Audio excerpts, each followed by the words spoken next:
They say old houses hold secrets. I never truly believed it until I moved into my grandmother's. It felt different. Alive, in a way that both intrigued and unsettled me. I was up in the dusty attic that night, just looking for those photo albums Grandma always kept tucked away. Cobwebs clung to everything, and I shivered, even though it wasn't that cold. Then I found it. A locked wooden chest in a dark corner. It felt significant. Like it was waiting to be discovered. I tried the handle, of course, but it wouldn't budge. Great, I thought. Just great. And then I heard it. A faint whisper, drifting from the shadows. "Hello?" I whispered, my heart pounding. But there was only silence. I told myself it was just the wind. Days turned into nights, and that chest became an obsession. I felt this pull, this need to know what was inside. I even tried to pry it open with a screwdriver, but no luck. And then I met him. Liam appeared at the front door one afternoon, holding a small box of tools. He introduced himself as my new neighbor. He said he'd heard I was having some trouble with an old house and thought he might be able to lend a hand. He had this easy smile, and his eyes.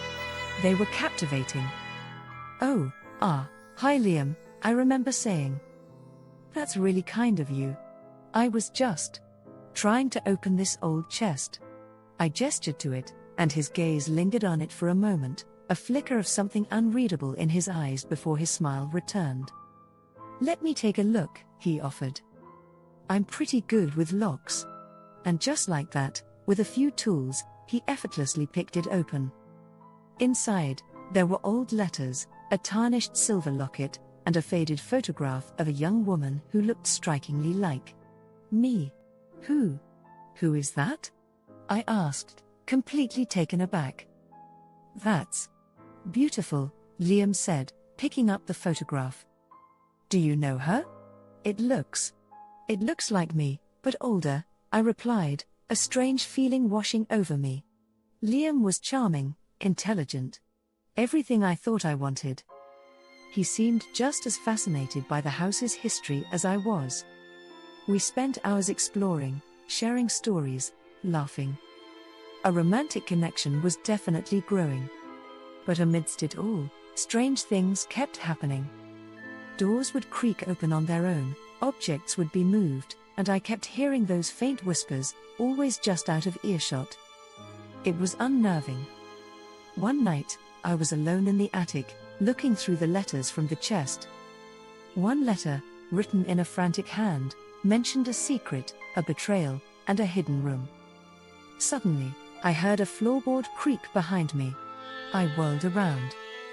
Liam was standing in the doorway, but his usual warm smile was gone, replaced by this chillingly intense gaze. "Liam? What are you doing up here?" I asked, a knot forming in my stomach. "I should have told you sooner, Alara," he said, his voice low and different. "About my connection to this house. To her." He gestured to the photograph in my hand. "What are you talking about?"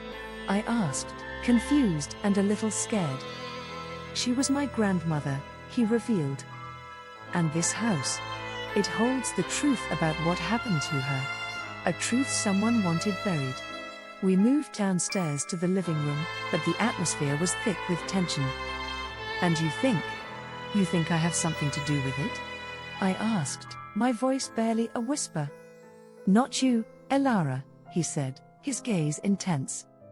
"But your family. This house was hers. Taken from her." He then revealed a hidden compartment in the chest, containing a small, antique key. "This key. It opens a secret room my grandmother wrote about. A room where she hid the evidence. We found the secret room hidden behind a bookshelf. Inside, there were more letters, documents, and a diary. As we read, the truth slowly unfolded. My great-grandfather had swindled Liam's grandmother out of the house and her inheritance. It led to her despair and her eventual, mysterious disappearance. I was horrified. Tears welled up in my eyes. I had no idea, I choked out. Liam's voice softened, but there was still this quiet intensity in it. I came here looking for answers, he said. For justice. And then I met you. He looked at me, his gaze a complex mix of anger, sadness, and something else. Something that still felt like attraction, but now tinged with suspicion. I started to care about you, Elara, he continued. But how can I trust you? Your blood runs through the veins of the man who destroyed my family. Days passed. The tension between us was palpable. We were drawn to each other, but the weight of the past hung so heavily between us. Liam, I said one evening, I understand your anger. But I'm not him. I want to help you find out what really happened to your grandmother. For her sake. And for us. He looked at me, his internal conflict so clear on his face. Can I trust you, Elara? He asked, his voice low. Can I trust that your feelings are real, and not just a way to protect your family's secrets? Suddenly, we heard a loud bang from upstairs. We exchanged a worried look. We rushed to the attic. The locked chest was open, and the photograph of Liam's grandmother was gone. A cold draft swept through the room. But I locked it, I stammered, confused and scared. Someone else knows, Liam said, his suspicion returning, clouding his eyes. Someone else is involved. Or maybe you were never really on my side. I stared at him, hurt and fear mixing in my eyes. Liam, no. And then, another whisper. Closer this time. It seemed to come from the shadows. We both froze, realizing we were not alone. Okay, here's one way to finish the story, focusing on the immediate suspense. Story continued. The whisper was undeniably there, a breathy sigh just behind us. We both spun around, my heart hammering against my ribs. The attic was still shrouded in shadow, the beam from my phone flashlight dancing nervously across the dusty surfaces. Who's there? Liam's voice was low, tense. Silence. Then, another whisper, closer still, seeming to brush against my ear. It sounded like a name. My name?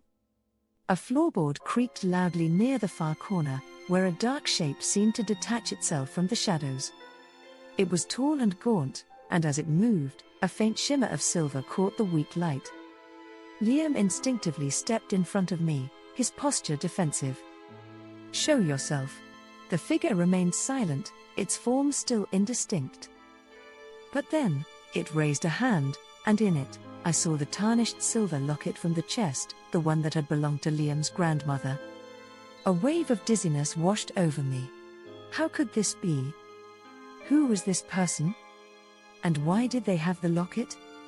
Before either of us could react, the figure lunged. Liam pushed me back, and a brief struggle ensued, a muffled sound of movement and a sharp intake of breath from Liam. Then, just as suddenly as it began, it was over. The figure was gone, melting back into the deeper shadows of the attic, leaving only a lingering chill in the air. Liam was leaning against a dusty trunk, clutching his arm. Are you okay, Elara? He gasped, his face pale in the dim light. Yes. But what was that? My voice trembled. Who? Liam shook his head, his eyes wide with disbelief. I don't know. But they had her locket. They must know something.